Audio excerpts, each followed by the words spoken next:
Hello everyone, आप देख रहे हैं सक्सेस स्टडी 1.0 और मैं हूं आशुतोष कुमार। जैसे कि आप लोगों को पता है कि भारतीय राज्य व्यवस्था और संविधान की चर्चा चल रही है, जिसमें हम लोगों ने भाग 4A को पूरी तरह से कंप्लीट कर लिया था। आज हम लोग भाग 5 की शुरुआत करने जा रहे हैं। तो आइए देखते हैं कि भाग 5 में क्या क्या पढ़ना है और फिर इसके विषय में एक गहन चर्चा करते हैं। देखिए, जो सबसे पहले यूनियन एग्जीक्यूटिव की बात है, तो आज हम लोग भाग 5 की ओर शुरुआत कर रहे हैं। जब भाग 5 की शुरुआत करेंगे तो इसमें आर्टिकल 52 से लेकर आर्टिकल 151 तक पढ़ना है। यानी यह जो चर्चा है वह लंबी चर्चा है, काफी लंबा चर्चा होगा। इसमें संघीय कार्यपालिका, प्रेसिडेंट, प्रधानमंत्री, संसद आदि बहुत सारी इसमें टॉपिक हैं और बहुत सारे टॉपिकों की चर्चा करना है, जिसके मतलब भाग 5 के एक टॉपिक संघीय कार्यपालिका की आज हम लोग शुरुआत कर रहे हैं। संघीय कार्यपालिका में हम लोग किस किस को देखेंगे? राष्ट्रपति और प्रधानमंत्री के विषय में पढ़ेंगे, फिर उपराष्ट्रपति, उप प्रधानमंत्री और मंत्री परिषद के बारे में पढ़ेंगे। इसके जो यूनियन एग्जीक्यूटिव है, यहाँ पे हम लोग अनुच्छेद 52 से लेकर अनुच्छेद 78 तक देखेंगे। लेकिन इन सभी चर्चा से पहले हम लोगों को थोड़ी आधारभूत चर्चा एक कर लेनी चाहिए, जिसे हम लोग बहुमत कहते हैं। क्योंकि जो बहुमत है यह काफी निर्णायक होती है। किसी सरकार के गठन से लेकर सरकार के समाप्ति में, किसी बिल को संसद में लाने से लेकर पास होने तक, सब खेल जो होता है कार्यपालिका में यह बहुमत का होता है। तो आइए हम लोग बहुमत की थोड़ी सी चर्चा कर लेते हैं। देखिए, जब बहुमत की बात होती है तो बहुमत कितने प्रकार के होते हैं? 4 प्रकार के बहुमत होते हैं। एक सामान्य या साधारण बहुमत, सिंपल मेजोरिटी, और जो दूसरी होती है वह क्या होता है? प्रभावी और वास्तविक बहुमत, और फिर विशेष बहुमत और आत्यांतिक बहुमत। अब विशेष बहुमत में भी 3 प्रकार का विशेष बहुमत होता है। विशेष बहुमत अनुच्छेद 249 से लेकर 300, अनुच्छेद 249 और 312। विशेष बहुमत अनुच्छेद 61 के लेकर जो राष्ट्रपति पर महाभियोग की है, यह विशेष बहुमत है। फिर विशेष बहुमत 368 को लेकर जो संविधान संशोधन की प्रक्रिया पर निर्भर है। तो जो बहुमत की बात है, तो एक मैं बात बता दूं, सबसे कठिन बहुमत जो है वह विशेष बहुमत अनुच्छेद 61 के तहत उल्लेखित है। सबसे कठिन बहुमत कौन सा है? अनुच्छेद 61 के तहत। तो आइए देखते हैं कुछ आधारभूत तत्वों को, इन बहुमतों को आज समझ लेते हैं। तो अनुच्छेद 249 जो है यह राज्यसभा की विशेष शक्ति है। अब एक चीज बताइए, संसद के कितने सदन होते हैं? लोकसभा और फिर राज्यसभा। यह संसद के क्या है? 2 सदन है। तो यह इन 2 सदनों में यह जो अनुच्छेद 249 है, यह अपर हाउस या राज्यसभा का विशेष शक्ति है, जिसके अंतर्गत क्या है? 249 के अंतर्गत कि राज्यसभा संसद को, जो राज्यसभा है वो अपर हाउस है, वह संसद को राष्ट्रहित में राज्य सूची के विषय पर कानून बनाने के लिए अधिकृत कर सकती है। यानी जो है यह एकात्मक संविधान का भी एक लक्षण है। इस चीज को भी याद रखिएगा। जो अनुच्छेद 249 है, ये क्या है? एकात्मक संविधान का भी एक लक्षण है। और यह एकात्मक संविधान का तो लक्षण है ही, और राज्यसभा की विशेष भूमिका है। राज्यसभा संसद से यह कह सकता है कि राज्य इस विषय पर कानून बनाने में थोड़ी देरी कर रही है, इसलिए आप क्या करें कि राज्य सूची के विषय पर कानून बनाएं, तो यह संसद को अधिकृत कर सकती है 249 के तहत। अब आइए आगे देखते हैं। जो आगे की चर्चा है वह किस प्रकार की है? यानी जो अब 312 को देख लेते हैं। जो अनुच्छेद 312 है, यह क्या है? राज्यसभा की विशेष भूमिका है अखिल भारतीय सेवाओं की सृजन एवं समाप्ति में। अब आपको एक चीज समझा दूं यहाँ पे कि जो अखिल भारतीय सेवाएं हैं, यह भारत में 3 अखिल भारतीय सेवा है। अब देखिए कौन कौन सा है। एक IAS, दूसरा IPS और तीसरा IFS।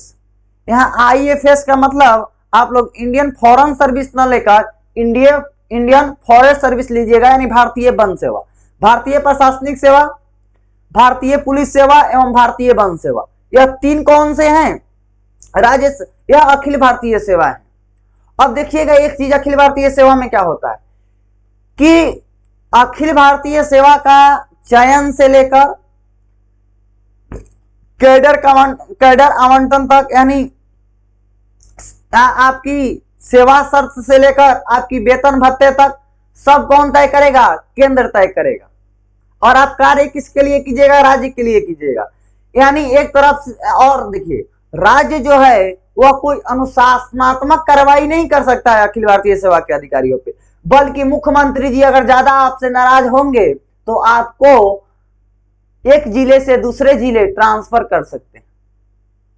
अगर आपको किसी प्रक्रिया में फंसे हुए हैं, कोई आप पे आरोप है, तो मुख्यमंत्री जी ज्यादा से ज्यादा आपको सस्पेंड करते हैं। लेकिन सस्पेंड करने का मतलब यह नहीं होता है कि आप पर कार्रवाई की गई, बल्कि सस्पेंड इसलिए किया जाता है ताकि आप जांच प्रक्रिया को प्रभावित ना कर सकें।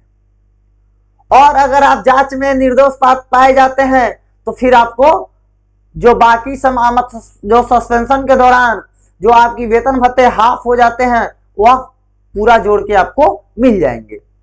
तो यह क्या है? अखिल भारतीय सेवा के अधिकारियों के लिए एक सुरक्षा ही तो है कि आप खुलकर काम कीजिए, आप संविधान के अनुरूप कार्य कीजिए। राज्य आप पर कोई अनुशासनात्मक कार्रवाई नहीं कर सकता है।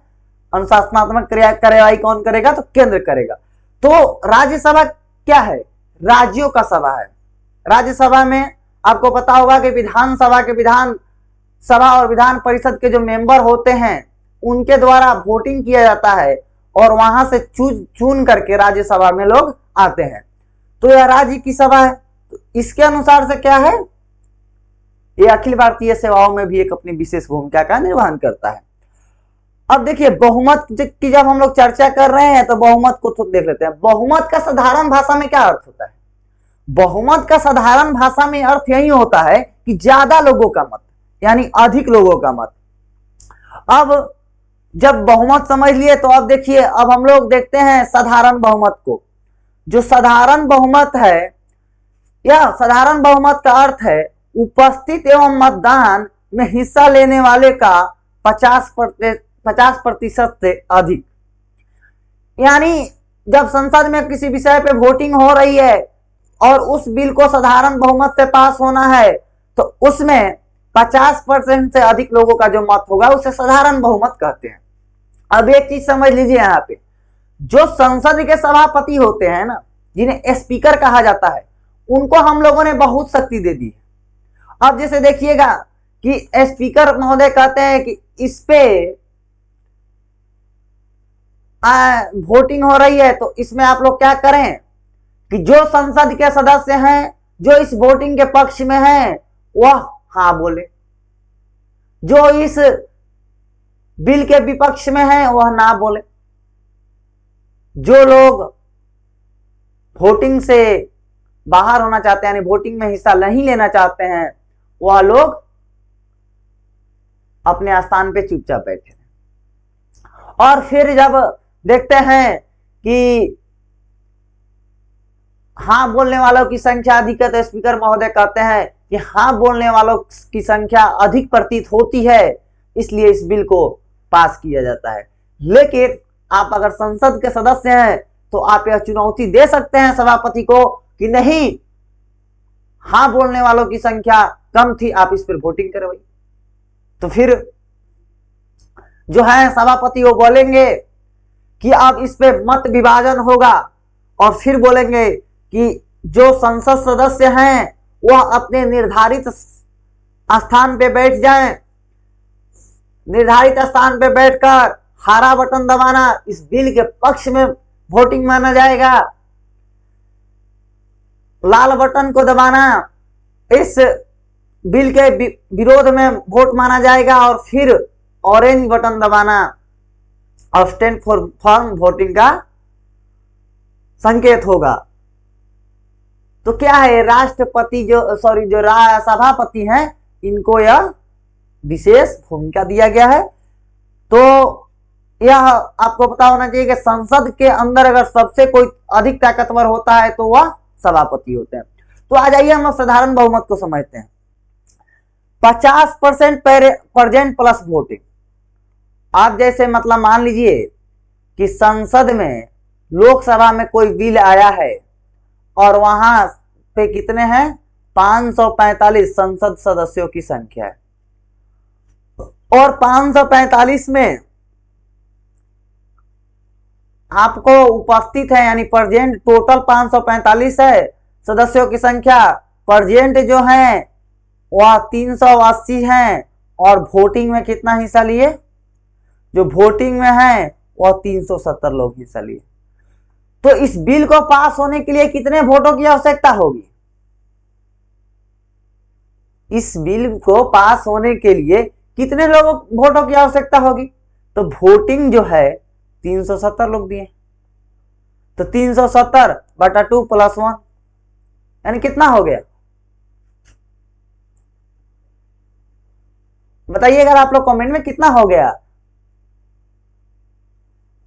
18 दूना 36 और 5 दूना 10, यानी 186 लोग अगर मतदान कर देंगे तो यह बिल पास माना जाएगा। तो जो साधारण बहुमत है यह प्रेजेंट प्लस वोटिंग पर आधारित है कि जितना लोग वोटिंग किया और जितना लोग प्रेजेंट रहे उसका 50% से अधिक होना चाहिए, जितना लोग वोटिंग में हिस्सा लिए उसका। अब ये साधारण बहुमत समझ लीजिए। अब प्रभावी बहुमत को समझ लेते हैं। जो प्रभावी बहुमत का आशय है कि सदन की प्रभावी या वास्तविक संख्या पर निर्भर करता है। जो यह है प्रभावी बहुमत, इस चीज को ध्यान से रखिएगा, वह सदन की वास्तविक संख्या पर निर्भर करता है। यानी प्रभावी बहुमत से तात्पर्य है कि सदन की प्रभावी सदस्य संख्या के 50% से अधिक द्वारा समर्थित, यानी जो यह सदन की सदस्य संख्या है, कुल सदस्य संख्या है, उसके 50% से अधिक द्वारा समर्थित होना चाहिए। अब जैसे इसको हम लोग एक मैथ का मजा ले लेते हैं थोड़ा पॉलिटी में। तो देखिए, मान लीजिए कि लोकसभा में चर्चा चल रही है, 545 टोटल सदस्य हैं, और उस दिन जिस दिन यह चर्चा चल रही है उस दिन प्रेजेंट कितने हैं, और सपोजेट मान लीजिए कि रिक्ति जो है संसद में, रिक्ति को घटाकर प्रभावी संख्या तय होता है। तो जब संसद में रिक्ति है वह 8 रिक्ति हो, यानी 8 रिक्ति का मतलब आप लोग क्या समझते हैं कि जो रिक्ति किस प्रकार से हो सकता है, या तो संसद सदस्य अपनी संसद की कार्यकाल पूरा करने से पहले ही वो अपने जीवन का कार्यकाल पूरा कर लें, यानी उनकी मृत्यु हो जाए, या वो रिजाइन दे दें। तो इन सभी तरीकों से एक क्या होता है, संसद की सदस्यों की रिक्ति होती है। तो मान लीजिए कि 8 रिक्ति है, और फिर जो है उस दिन प्रेजेंट कितने लोग हुए, प्रेजेंट हुए 500। मान लीजिए कोई विशेष बहुमत, अच्छी बहुमत पे चर्चा होनी है, तो उस दिन सपोजेट प्रेजेंट हुए 450 लोग, और वोटिंग में कितने लोग हिस्सा लिए, तो वोटिंग के समय कुछ लोग अब्सटेन कर गए और मात्र 420 लोग वोटिंग में हिस्सा लिए। तो अब आप एक बात बताइए कि इसको संसद से 20 बिल को पास होने के लिए कितने लोगों की आवश्यकता होगी, तो यहां ध्यान से समझिएगा।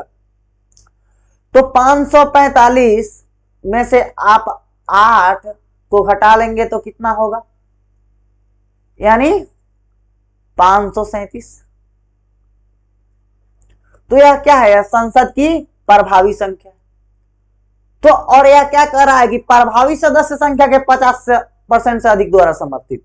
अब यहां 537/2 कर लीजिए, तो 2 दूना 4, बच गया 1, 6 दूना 12, फिर बच गया 1, 8 दूना 16.5,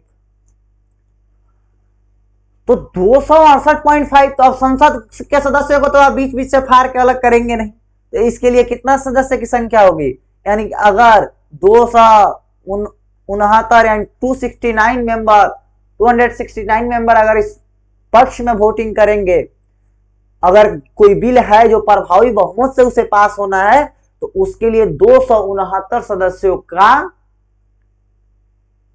इसके पक्ष में वोटिंग करना अनिवार्य है।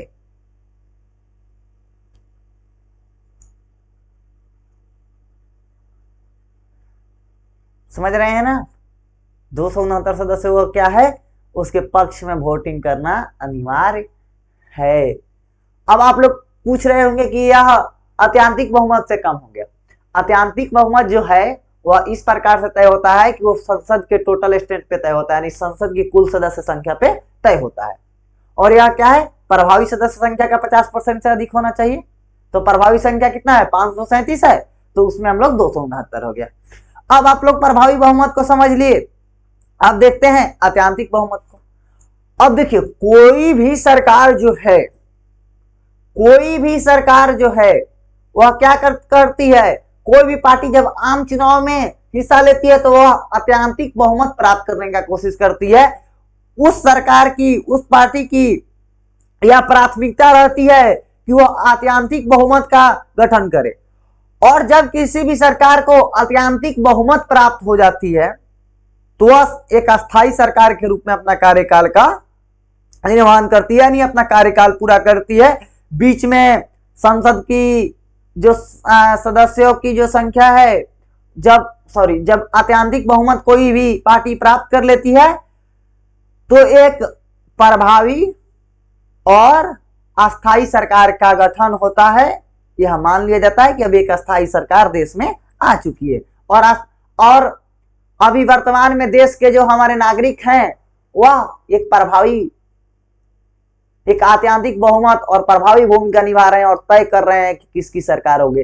जैसे हाल ही में उत्तर प्रदेश का चुनाव हुआ तो वहां की जनता ने स्पष्ट रूप में संकेत दिया कि योगी आदित्यनाथ की सरकार बनी, और क्या हुआ, अत्यांतिक बहुमत उनको प्राप्त हुआ। इससे यह तय हुआ क्या कि 5 वर्ष के कार्यकाल के लिए, अगले 5 वर्ष के लिए एक मजबूत सरकार का गठन उत्तर प्रदेश में हो चुका है, पंजाब में हो चुका है, तो उत्तराखंड में हो चुका है।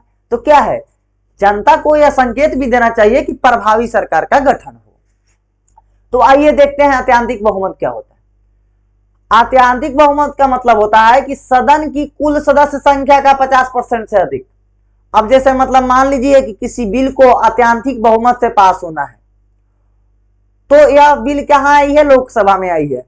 लोकसभा की टोटल स्ट्रेंथ कितनी है, 545। कुल सदस्य संख्या जो है वह 545 है। उस दिन प्रेजेंट, जिस दिन चर्चा हुई उस दिन 380 लोग प्रेजेंट थे, और वोटिंग जब होना शुरू हुई उस बिल पे तो मात्र 370 लोगों ने वोटिंग में हिस्सा लिया। तो इस बिल को पास होने के लिए कितनी चाहिए, आप लोग कमेंट में जवाब दीजिएगा। इस बिल को पास होने के लिए संसद से कितनी सदस्यों की बिल के पक्ष में वोटिंग करना अनिवार्य है। तो देखिए, कह रहा है सदन की कुल सदस्य संख्या की 50% से अधिक। तो यानी यहां जो है 545 भागा 2 प्लस 1, तो भागा 2 होगा तो कितना हो जाएगा, अब 2 7 फिर 2.5 यानी 273 लोगों की आवश्यकता होगी अगर किसी बिल को अत्यांतिक बहुमत से पास होना है तो संसद में वोटिंग की। और जब लोकतांत्रिक व्यवस्था में आम चुनाव में कोई भी दल अगर चुनाव या चुनाव पूर्व गठबंधन यदि अत्यांतिक बहुमत हासिल कर लेती है तो निर्धारित काल के लिए एक स्थिर, अस्थायी और मजबूत सरकार की संभावना बढ़ जाती है। ये चीज आप लोग को पता होना चाहिए कि कोई भी दल या कोई भी पार्टी जब चुनाव लड़ती है तो वह अत्यांतिक बहुमत प्राप्त करने का कोशिश करती है। अब देखिए, विशेष बहुमत जो है वो हम लोग 249 के तहत समझते हैं, 249 और 312 के तहत। विशेष बहुमत का मतलब ही होता है कि 2/3 से अधिक लोगों का मत। तो जो इन 2 अनुच्छेदों में उल्लेखित जो विशेष बहुमत है उसका मतलब है कि उपस्थित एवं मत देने वाले सदस्यों में कम से कम 2/3 सदस्यों द्वारा समर्थित, यानी जो है यह प्रेजेंट प्लस वोटिंग पे निर्भर करता है। तो 2/3 सदस्य द्वारा समर्थित। तो जैसे देख लीजिए कि कोई राज्यसभा में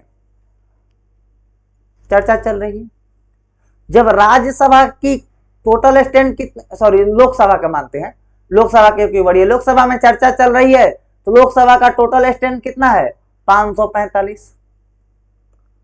जब चर्चा चली तो वोटिंग में प्रेजेंट हुए 480 लोग और प्रेजेंट हुए, और जब वोटिंग की बात हुई तो इसमें 475 लोगों ने वोटिंग में हिस्सा लिया। तो अगर इस बहुमत को अगर मतलब इस बिल को पास होना है लोकसभा से तो कितने मतलब 475 लोगों में कितने लोगों की मत की जरूरत होगी कि यह बिल पास हो जाएगा। तो इसके लिए जो है तो 475 बटा 2 प्लस 1, तो 2 दूनी 4, 3, 7.5, तो कितना हो गया 237.5, यानी 238 लोग अगर इस पक्ष में इस बिल के पक्ष में वोटिंग कर देंगे तो इस बिल को पास माना जाएगा संसद के सदस्य से, यानी संसद के पटल से। अब अगली चर्चा करते हैं अनुच्छेद 61 की तहत विशेष बहुमत। जो अनुच्छेद 61 में है यह सबसे कठोर बहुमत है, सबसे कठोर विशेष बहुमत है। इसी अनुच्छेद को क्या माना जाता है अनुच्छेद 61 को कि यह सब संविधान में उल्लेखित, भारतीय संविधान में उल्लेखित सबसे कठोर विशेष बहुमत है। तो देखिए सदन की कुल सदस्य संख्या का कम से कम 2/3 द्वारा समर्थित, यानी जो है यह सदन की कुल सदस्य संख्या का 2/3 के द्वारा समर्थित होना चाहिए। तो अब देखिए लोकसभा में यह चर्चा हो रही है, टोटल स्टैंड कितना है 545, और उस दिन वोटिंग में प्रेजेंट हुए राष्ट्रपति के महाभियोग वाला है और सबसे कठिन बहुमत यही है। प्रेजेंट उस दिन कितना लोग हुए 465। मानते हैं कि यह एक बहुत ही अच्छी और बहुत मतलब राष्ट्रपति पर महाभियोग का बिल आया है संसद में, तो इस दिन अधिक लोग उपस्थित हुए हैं। तो कितने लोग उपस्थित हुए हैं 465। वोटिंग में क्या हुआ कि 460 लोग हिस्सा लिए। तो राष्ट्रपति पर महाभियोग चलाने के लिए संसद में कितने लोगों का मत का होना जरूरी है ताकि राष्ट्रपति की महाभियोग लोकसभा से पास हो सके। तो इसके लिए देख लीजिए 545 इंटू 2/3, यानी तो यहां क्या हो जाएगा 3 एकम 3 बच गया 24, 8 3 24 और फिर 1 और फिर यहां पे क्या हो जाएगा 2 बच जाएगा तो 7, यानी इसको पास होने के लिए 362 हो गया, और इधर है तो 2 एकम 2 7 दूना 14, यानी कम से कम इसको पास होने के लिए 363 लोगों की मत की जरूरत होगी लोकसभा से। और यह याद रखिएगा यह स्थिर बहुमत है, यह चेंज होने वाला नहीं है, यह एक मतलब अस्थाई है, यह चेंज कभी नहीं होगा। 545 है तो 545 में कितने लोगों की जरूरत होगी 362, 363 लोगों की जरूरत होगी अगर राष्ट्रपति पर महाभियोग चलाना है और लोकसभा से इसे पारित करवाना है तब। अब अगली चर्चा देख लेते हैं, और यह अंतिम बहुमत की चर्चा है विशेष बहुमत अनुच्छेद 368 के तहत। अब देखिए उस सदन में उपस्थित एवं मतदान करने वाले सदस्यों में कम से कम 2/3 सदस्यों द्वारा समर्थित, या उस सदन के 2/3 उपस्थित प्लस मतदान करने वाले, या 50% ऑफ कुल सदस्य संख्या। इसमें दोनों शर्तों का पूरा होना चाहिए तभी संविधान संशोधन बिल पास हो पाएगा। दोनों शर्तों का जब तक पूर्ति नहीं होगा तब तक संविधान संशोधन बिल पास नहीं हो सकता है। तो यहां पे देख लेते हैं टोटल स्ट्रेंथ कितनी है संसद की लोकसभा की 545। उस दिन संविधान संशोधन का है तो मान लेते हैं कि ज्यादा अधिक लोगों ने सदस्य लिए, यानी 480 सदस्य उपस्थित हुए और वोटिंग में 470 सदस्य ही उपस्थित हुए। तो इस बिल को, इस संविधान संशोधन बिल को पास होने के लिए कितने लोगों की मत की आवश्यकता होगी, तो यहां पर देखिए 470 लोग वोटिंग में हुए तो गुना 2/3 या बराबर में भी हो सकता है या अधिक। देखिए तो एक यहां पे बच गया 17, तो 5, उसके बाद 6, 156 पॉइंट, अब यहाँ पे 2 बच गया तो 7 यानी 1